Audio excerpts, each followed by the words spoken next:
Түркмөнстандын экономикалык жетишкендиктери Ашхабадтагы көргөзмөдө көрсөтүлдү. Ал өлкөнүн эгемендүүлүгүнө карата уюштурулган. Келгендерге экономиканын энергетика, айыл чарба, кайра иштетүү, текстиль, тамак аш өнөр жайы сыяктуу негизги тармактарындагы экспонат көрсөтүлдү. Мунай газ секторунун стендине өзгөчө көңүл бурулуп, анда ресурстарды казып алуу жана кайра иштетүү боюнча өсүү динамикасы көрсөтүлгөн. Ишкерлер ошондой эле жаңы технологияларды колдонуу менен түзүлгөн өнүмдөрдү көрсөтүштү.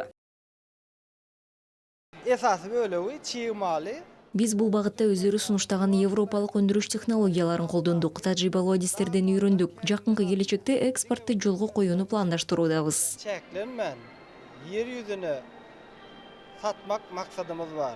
Arkadağı serdarımıza, kahraman arkadağımıza köp sağ olsun aydiyan. Республиканын көз карандысыз күнүнө карата республиканын эгемендүүлүгүнүн 34 жылдыгына арналган майрамдык концерт өттү. Сахнада маданият ишмерлери жана искусство чеберлери музыкалык номерлерди, Түркмөнстандын ийгиликтерине арналган чыгармаларды аткарышты. Бул жерде майрам бул жөн гана өткөнгө көз чаптыруу эмес, өлкөнүн тынчтык жолу менен өнүгүү жана гүлдөп өсүүсүнө берилгендигин тастыктоосу белгиленет.